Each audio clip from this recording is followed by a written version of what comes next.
Welcome to another edition of Patriots No Huddle. Very special edition today. Derek Haven, Steve Balistrieri, Mike Diabate couldn't be here. He hurt his back. Mike, we hope you feel better soon. This Patriots podcast is brought to you by PatsFans.com. We are so lucky to have MassLive's Karen Guregian. Karen, it's honestly such a pleasure, and I'm not trying to butter you up before we start, but like I told you over Instagram, Twitter, DM the other day, you are the gold standard. I think you and Mike Reese were so lucky as Patriots fans to have you guys both. I mean, we have a great beat, thing in general, but you are the gold standard of journalism, and I've always admired your work, and I'm so happy that we get to have your time today. Thank you, Derek. And I am buttered up. Thank you. And as Mike Vrabel says, Karen, let's go. I know it. I have to be ready. Always. So before, I want to ask you about the OTA session the other day, but before we get into that, like your relationship with Mike, it seems very close-knit, and he always goes to you first, and I think it's because he has such respect for you and your work. Like, where did that did that just start organically from like when he was a player, or how did that whole thing come about? Well, I don't know. I'm guessing a couple things. I have respect for how long I've been doing it, how old I am, and along with, there's only a couple of us, Mike Reese being the other, and Tom Curran, perhaps, who actually covered Mike as a player. And Mike remembers me badgering him at his locker 20 plus years ago. So I think it started because, I was one of the few familiar faces in the room when it came to the media. So, and we had a decent relationship. And that continued through him being a coach with the Texans and then the head coach with the Titans. I always made it a point to seek him out, chat with him. Whenever the Patriots played the Titans, he'd give me the time, and I think he's just polite. How's that? Yeah. Well, it's honestly, like, it's like every press conference he's like just going to you, and I just love it. I just like it shows how much respect he has, for you, and it's well deserved, of course. So, let me get your. I'm sure you've written it, and if you want to plug, whatever, please feel free. But I haven't been able to read it yet. But how was yesterday's OTAs? It was, always these things are interesting. It's always tough to really gauge, athletes and the players, because again, it's a non-contact setting. People ask about the offensive line, and it's like, well, nobody's hitting anybody. Right. You can just kind of go off of like footwork, and if the guy seems to know what he's doing or is quick off the snap, stuff like that. But for us, it's really, tough to form solid opinions, when they're in their shorts, I'd say. So, right. But that being said, you can see how Drake May is, perhaps adjusting to a new offense, adjusting to a new coordinator. You can see things like that. You can see the quickness of a Trevion Henderson. He pops the second he gets the ball. It's like a gear nobody else seems to have. I love it. You can see, Kyle Williams and his ability to separate and get downfield. So there are things you can glean, even in these non-contact settings, but will Williams be derailed when they can actually pop them at the line and, slow them down a little bit, but at first glance, I can say, some of the rookies look to be pretty impressive. Yeah, no, so a couple things there to unload. Totally agree with you. Steve and I have been in a lot of Patriots training camp practices, and we've obviously seen games in person, and they're very different settings. That when back in the day, hi sweetheart, back in the day, Dante's Inferno was on the very back left of training camp, so you couldn't see anything anyway. All really what I wanted to go ahead and see was, the one-on-ones, with receivers and corners are always fun reps. It's a little bit impossible for the cornerback to always keep up because you don't have any help, and the guy can go one way or the other unless they're going down the boundary line towards you. Travion Henderson is someone that I really kind of like dog-eared like a little bit from like 2 months before the draft, only because it just made so much sense for Josh McDaniels' offense coming from Bill Belichick, the philosophy of him being a great in pass protection, his quickness, his explosiveness, his hands. I saw a couple of highlights, and they're just highlights, and you were there, but like you said, he popped. Like, his hands seem soft. Like, he looks like he's going to be, I think, a big part of the offense. And Kyle Williams, I mean, they raved about him out of the Senior Bowl. I mean, nationally and locally. I know, like, Evan Lazar and Alex Barth, I believe, when we had them on, they talked about him and Matt Miller, Jordan Reed from ESPN, both raved about him and his ability to separate. So like you said, you could see the explosiveness and kind of the guys that they're looking for to add a little bit more juice to the offense. So that's exciting to hear. Steve, what do you got for Karen? Well, thanks again for joining us, Karen. As always, we appreciate you. But my question would be, have you noticed any, like, I don't want to say indecisiveness, but a little bit slower developing the play yet?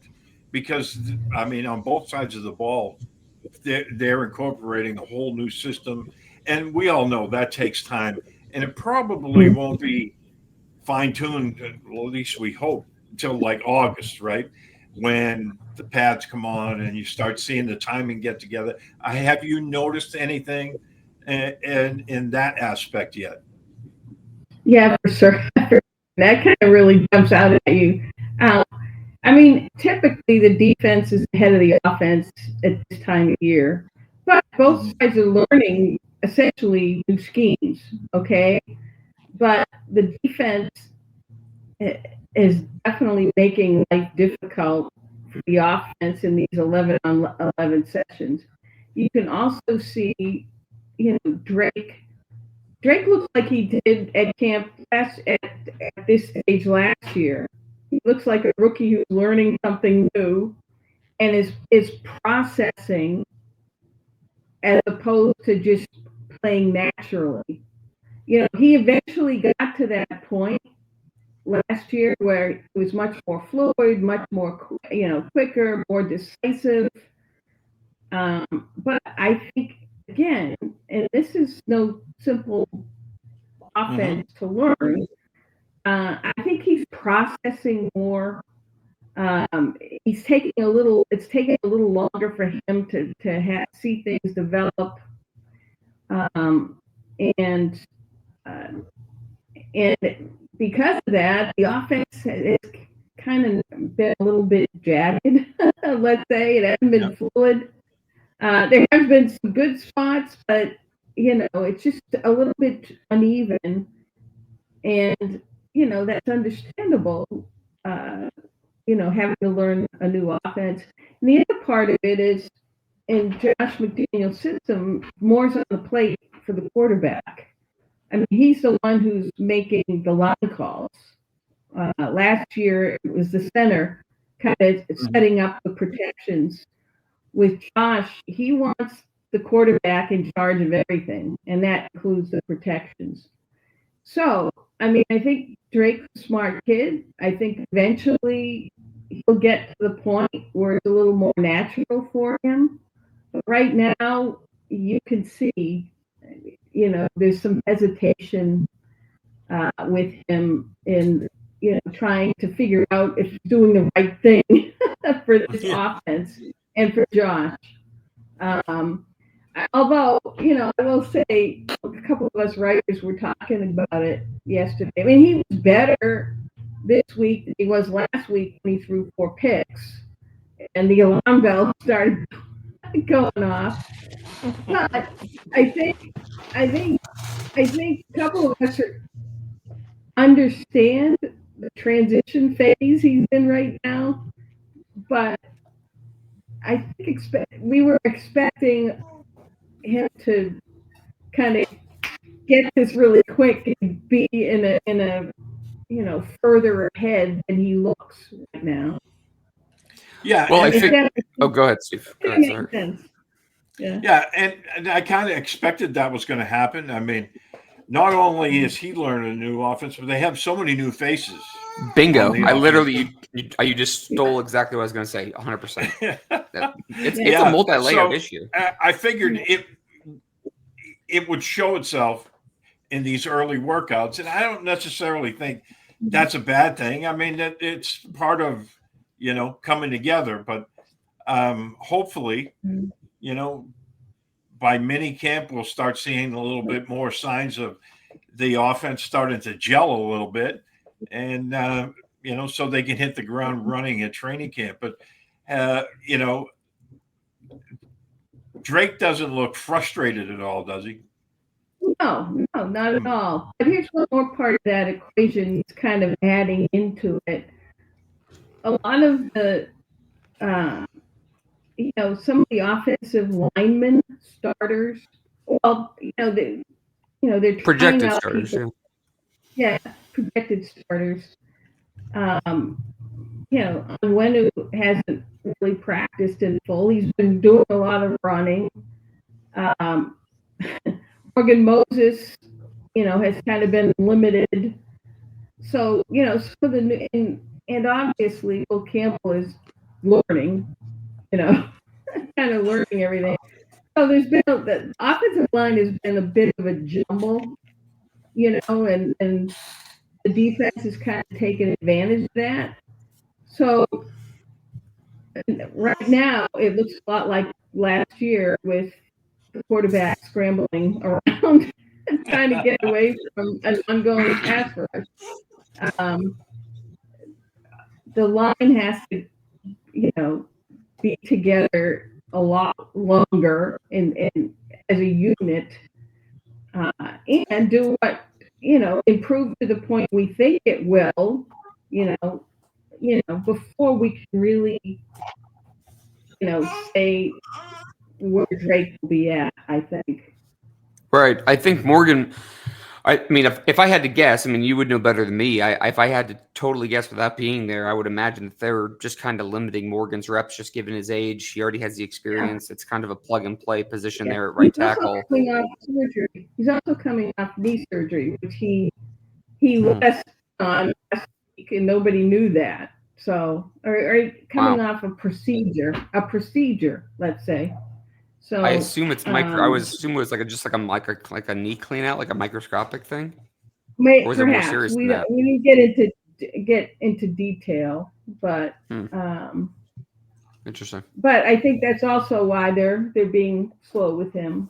I've heard Steve brought it up to me, and I had heard who was it? I think it was someone on Patriots Unfiltered, whether it was Evan or Paul or Fred, I forget who said it.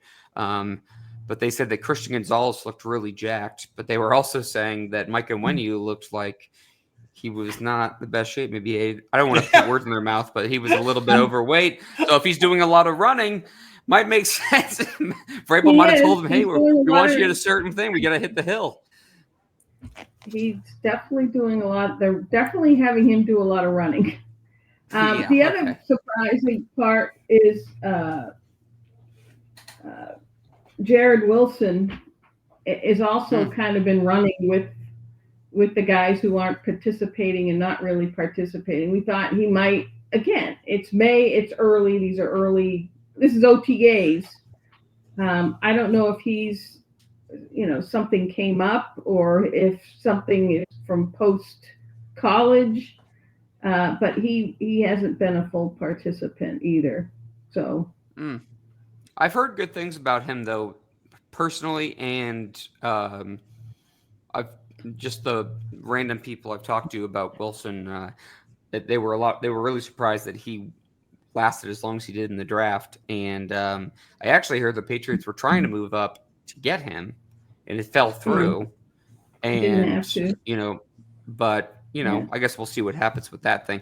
What's the position that you would say is most, I guess, that you're going to be having your eye on the most, aside from it's easy to say Drake May. I know it's hard for offensive linemen, or defensive linemen for you to really judge everything, during training camp. But as we approach mini camp, training camp, what's the position that you have your eye on? Because I know Steve and I have our answers, but I want to know what yours is. It's kind of multiple, but run it through the garden. I'm going to say wide receiver. It's just, if and when Steph Diggs participates, I'm going to be my eyes are going to be on him, number one. But number two, Kyle Williams is somebody I want to see and get a read on. Can he finally be a draft pick receiver that they get it right on? Point. And one of their undrafted free agents, Afton Chisholm, has really been impressive, and he might give some people a run for their money in the slot, because he's been impressive. But again, he's impressive in a setting where nobody's hitting anybody, and shorts and t-shirts. Just in general, he looks like he has a good feel for the game, a good feel for being a slot receiver. He looks the part, let's say. But I also want, last year's rookies, do they improve, with an, this is tough to say, with maybe a better wide receiver coach and a better offensive coordinator working with them. Because last year there were issues. I think the wide receivers coach was a little bit over his head. So, yesterday, Javon Baker made a great catch for a touchdown, and instead of running back to the huddle, he was celebrating a little too much and heard it from Mike Vrabel. It's like, get your job isn't to celebrate. Your job is to get your butt back in the huddle. And Mike walked off the field with him. So he's doing he sees the talent, but if Baker can't get his act together, he could be cut. I also watched Jalen Polk has been a limited participant. Their second round pick last year was a complete bust last year. He had off-season shoulder surgery. He's been working out on one of the other fields, and he's looked, to me, to my eye, he looks good. He was doing a ton of drills yesterday, off to the side, catching passes.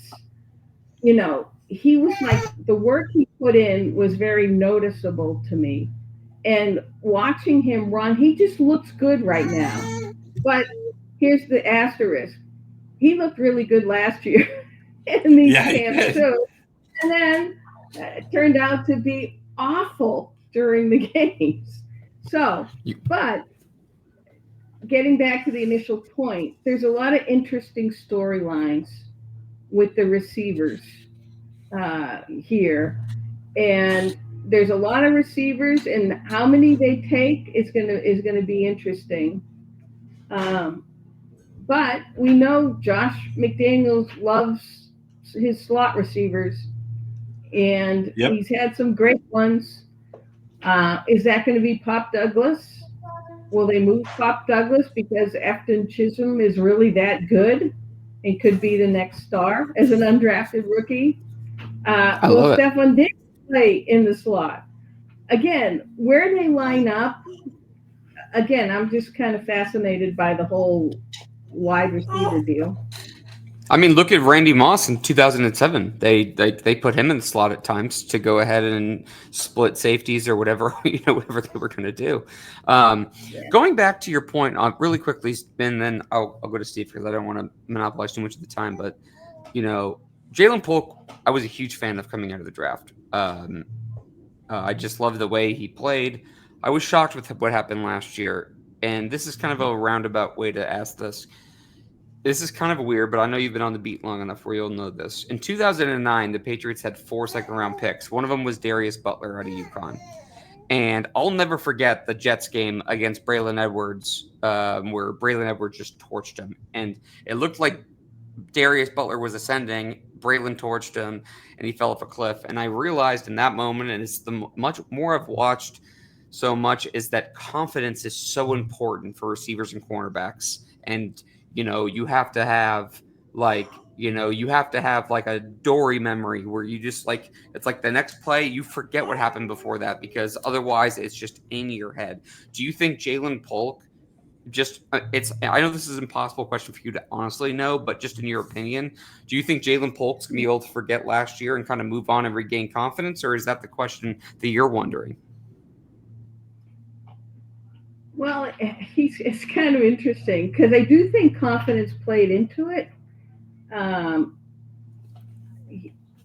Although, when things were going south, he was telling people, I have the best hands in the league, So. 100%. I don't know if he needed to say that for himself, but then you'd see him on the field and drop 10 balls. So,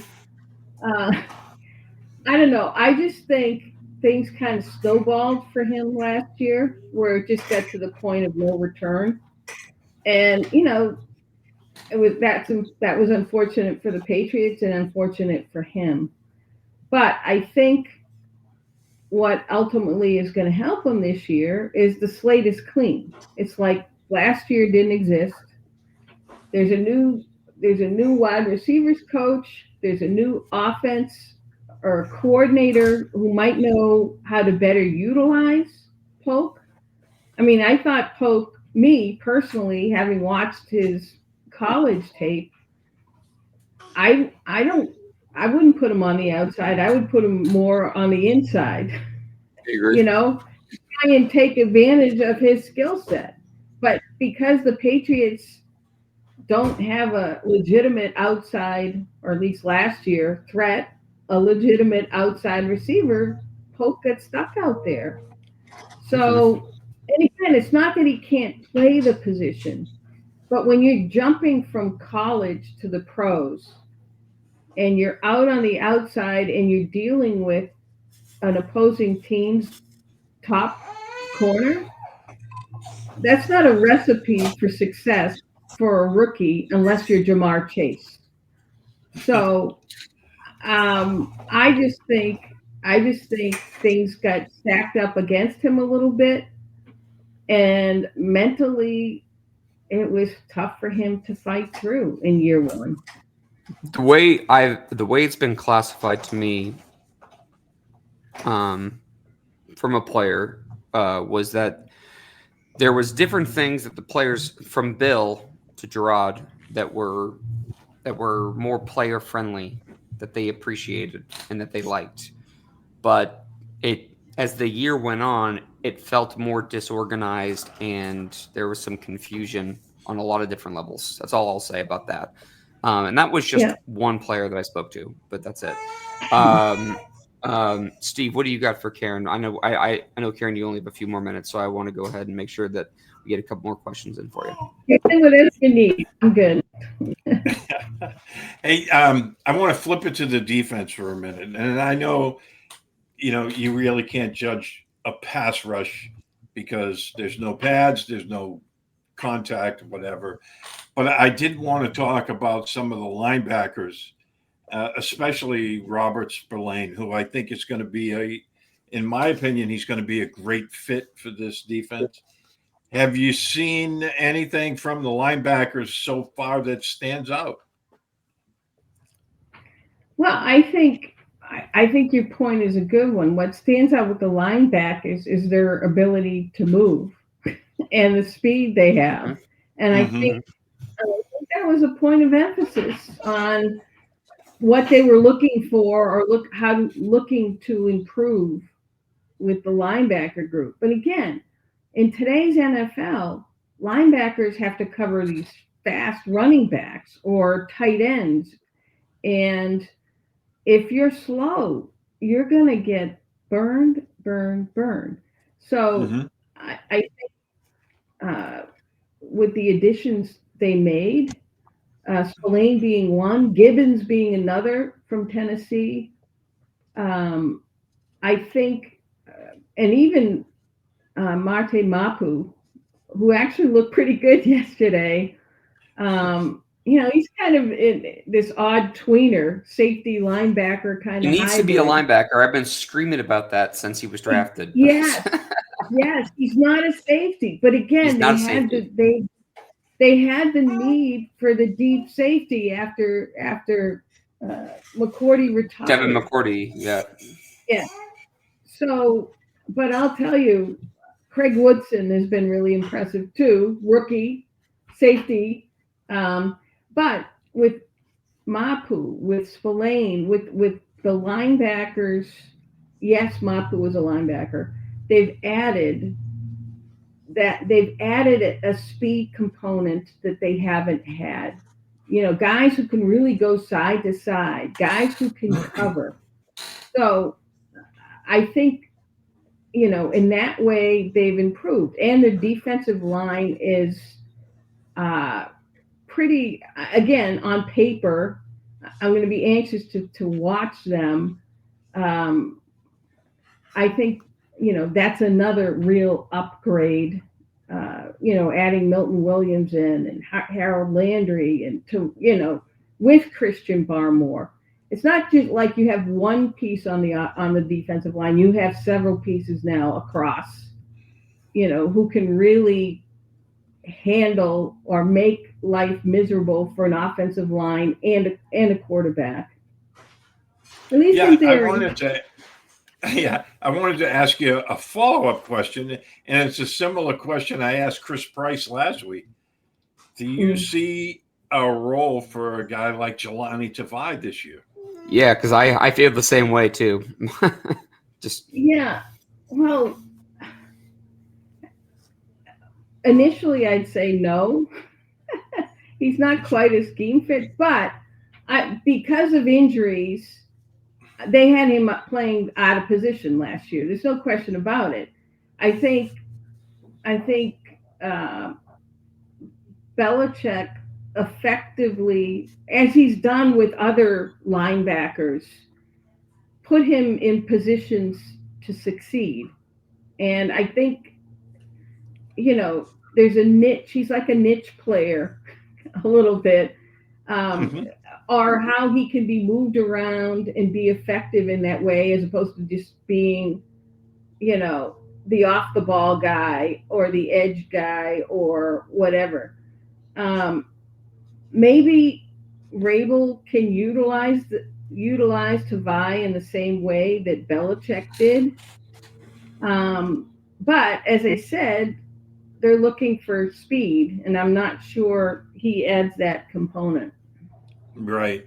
But yeah, I think you might have hit something there because, again, like you said, Belichick found a way to make him more productive.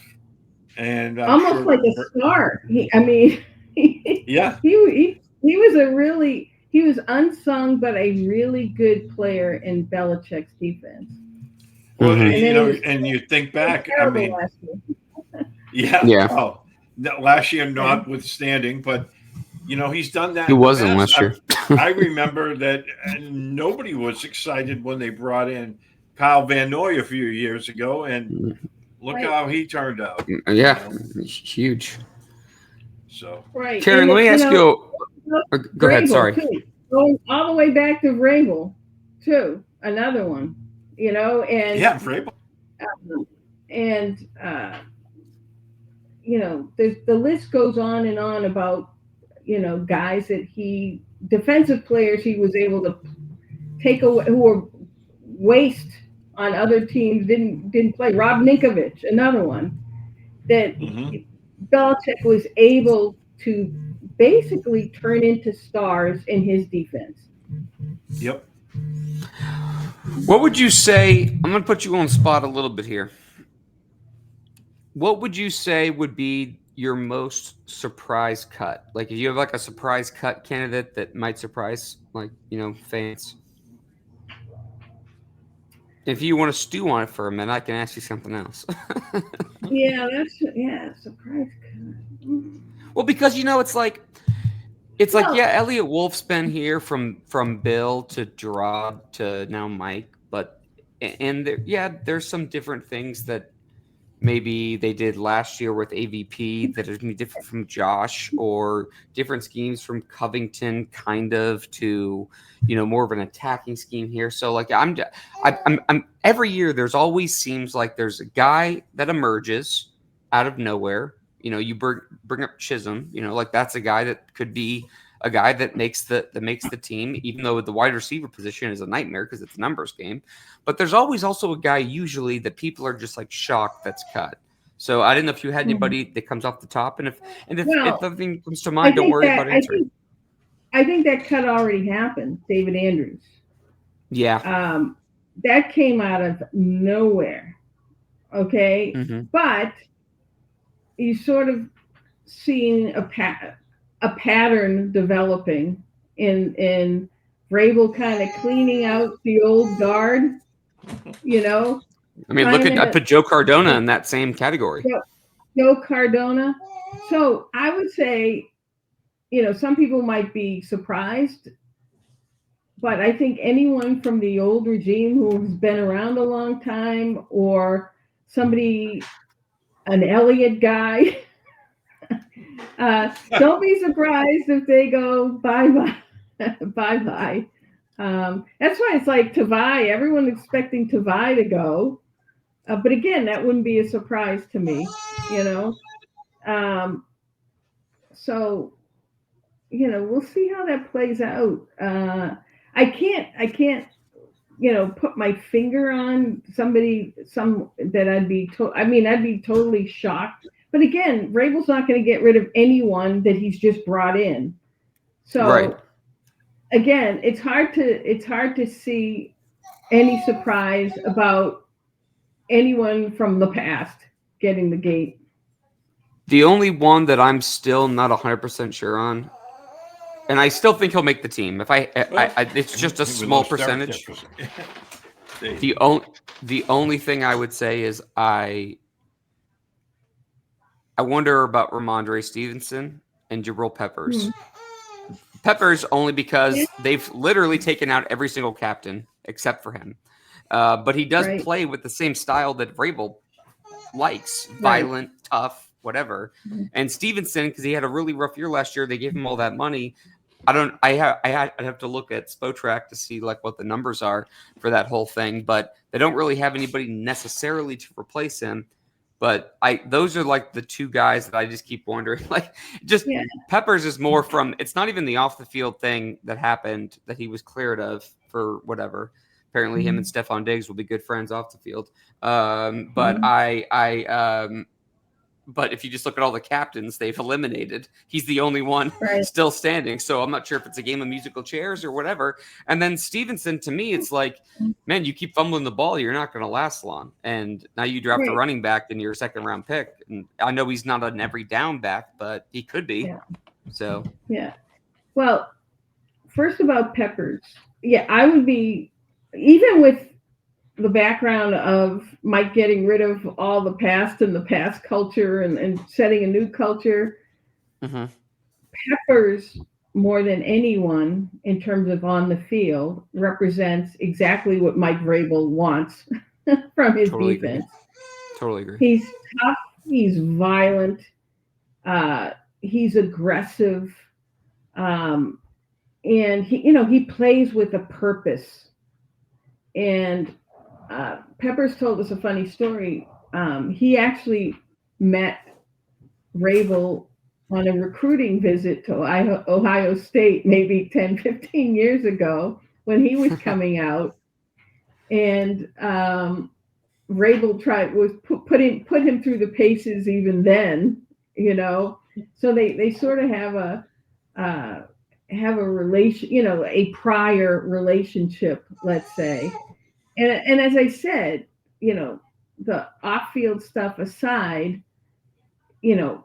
Peppers is kind of the poster boy for what Vrabel is looking for in a defensive player.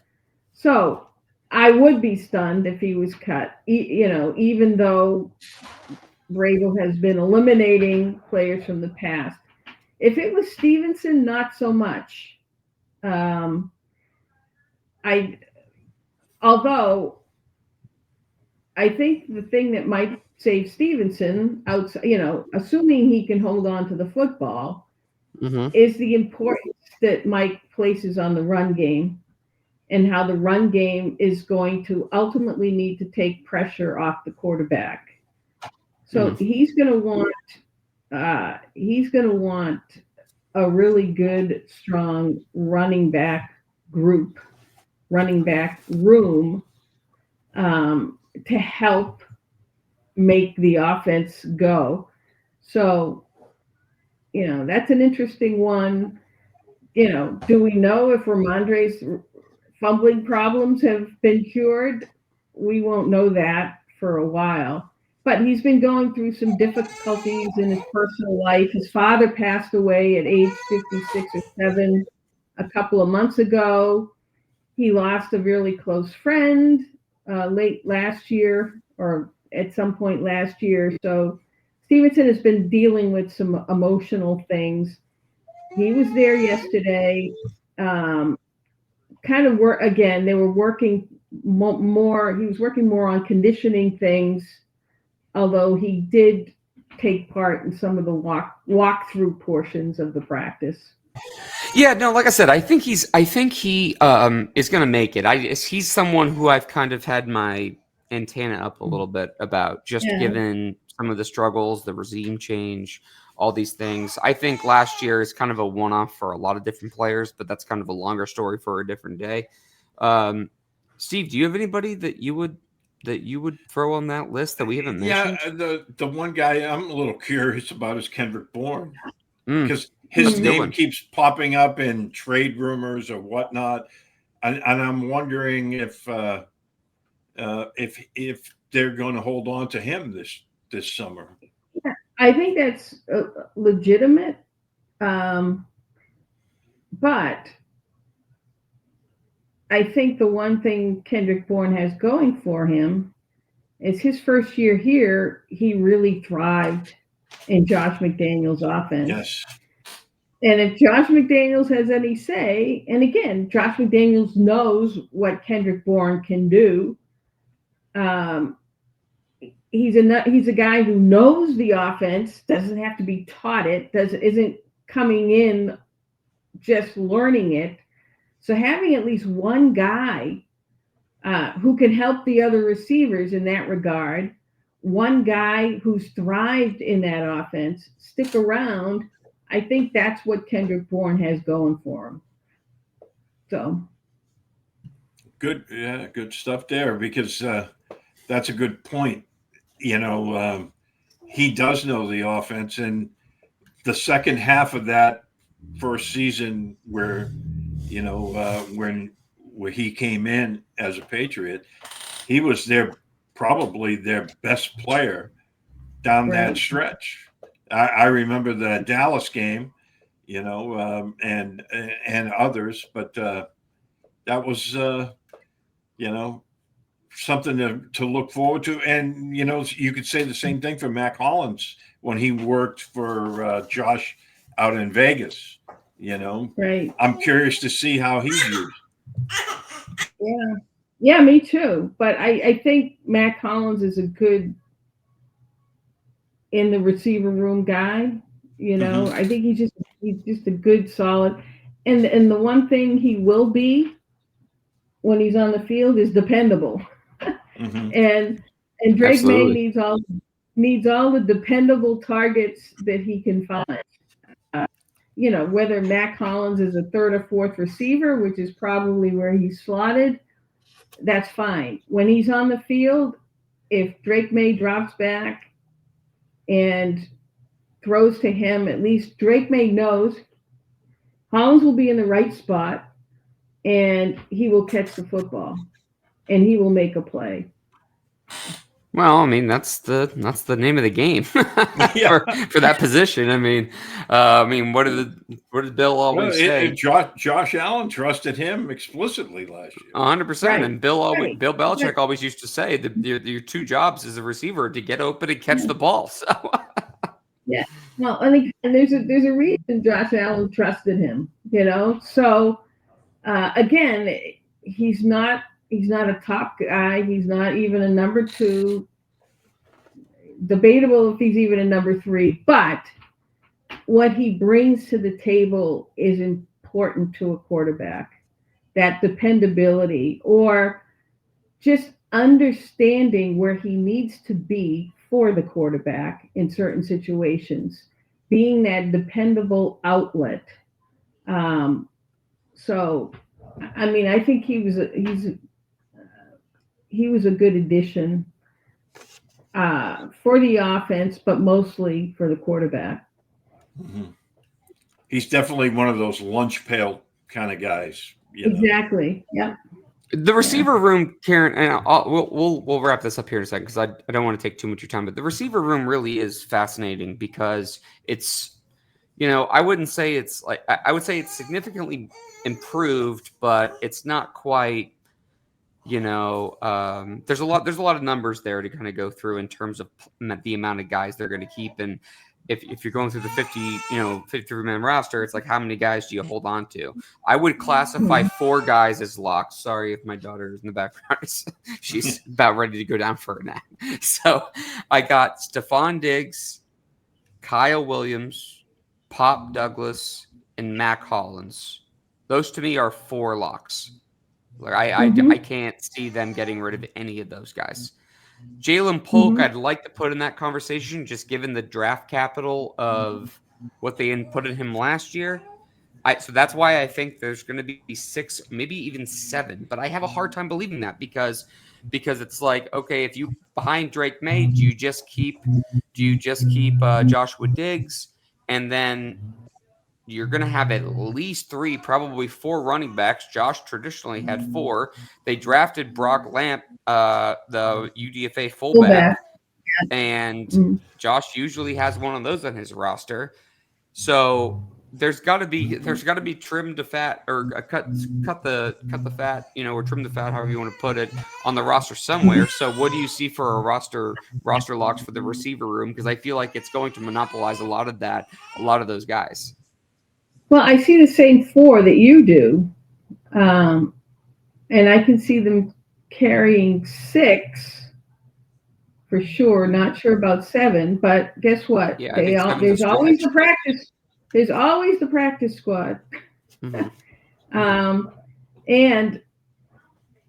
they can maybe get that fullback on the practice squad and bring him up 3 times before having to sign him. So, again, there's maneuverability to kind of keep some guys around. But it will be interesting, though, to see how that all shakes out.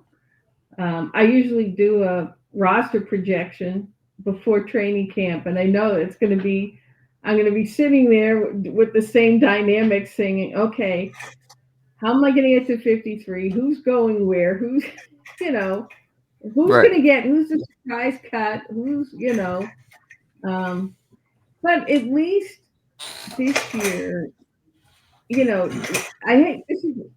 I'll put it this way.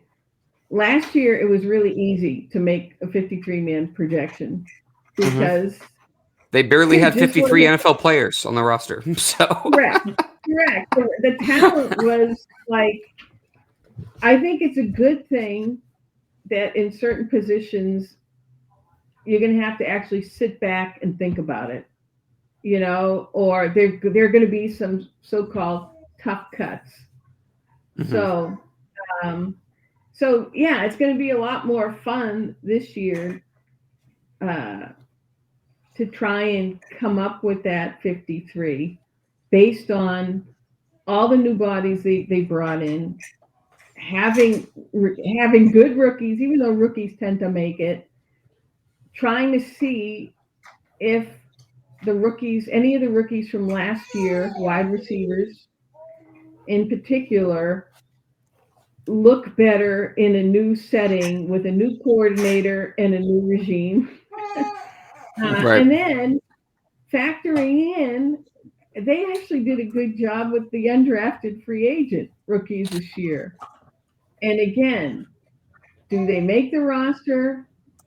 Do they get tucked away on the practice squad? How that's all going to shake out. But the point being is there's a lot more in the talent pool this year around to choose from, where decisions are going to be a lot tougher than they were last year. Yeah, no. When I've ever done roster projections in the past, I always like to start with the specialists first because those are easy ones. So it's like I'm assuming Borgalis is going to make it. Behringer, we got the long snapper. I'm blanking on his name, but they brought in yes, thank you. Brennan Schooler, I'll classify as a special teamer. So you have 4 right there. And then it's like, okay, so now we have to pick 25 or 24 for offense and defense. And then I like to go ahead and I start with obviously the quarterback. And I really just think there's going to be 2. But then you have to go to me. Then I go to the linemen on both sides of the ball because you have to have some depth and versatility there. And then you can kind of fill out the skill position players, quote unquote, with everything else. And yeah, I played around with it a couple times, honestly, because I'm a nerd like that. And I keep getting to like 55 or 56. And then I'm like really being like, there's got to be some kind of surprise, right? Like there's got to be something that's gonna, go a little haywire. But like to me, like if a 6th round pick from this last draft is cut, or a 7th round pick or 5th round pick gets cut, it wouldn't be like a shocker if they picked Chisholm, for example, over like one of them. That's not really that big of a deal, but maybe someone they gave an extension to, obviously, even with Elliott Wolf and Matt Groh coming over still and staying here, like, that's where I'm trying to figure out. There's got to be something because there's almost always another shoe to drop, as you know, just going over it. Karen, I'll go to Steve first. Steve, do you have any more questions for Karen? Well, because I'll let you wrap it up with this one. Yeah, I'm just curious how you feel about the coaching staff this year. I mean, on paper, it looks like they have a really, really strong staff. Of course, we haven't seen it yet in game situation, but it just looks like they're a lot better positioned this year than they were a year ago. Yeah, I agree with that. I mean, God, you have to sit back and look at last year, and it between a rookie head coach, a first-time offensive play caller, a first-time defensive play caller, a first-time GM. I mean, first-time special teams. That doesn't. Yeah, it's first time. That means you try to gloss over that, but you can't. You had guys doing things that they hadn't previously done. I mean, we saw how it turned out when Matt Patricia and Joe Judge tried to take over the offense one year. Bill Belichick thought, hey, anyone can coach any position, but that wasn't the case. So there was too much inexperience on the that coaching staff was too inexperienced in a lot of the jobs, or the important jobs, the coordinator roles, put it that way, and the head coach. So add it all together, and you got the mess we saw last year. The coaches that Mike has brought in are experienced, and a lot of them have worked with Mike in Tennessee, or with Josh, in Vegas or wherever. There's a familiarity, and I think that's important for the coaching staff has to have a cohesion as well. And I think that this coaching staff does.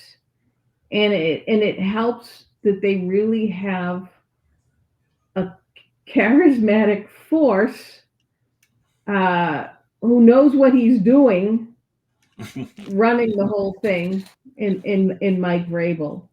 So I do think there will be an uplift or an improvement just because of the coaching staff.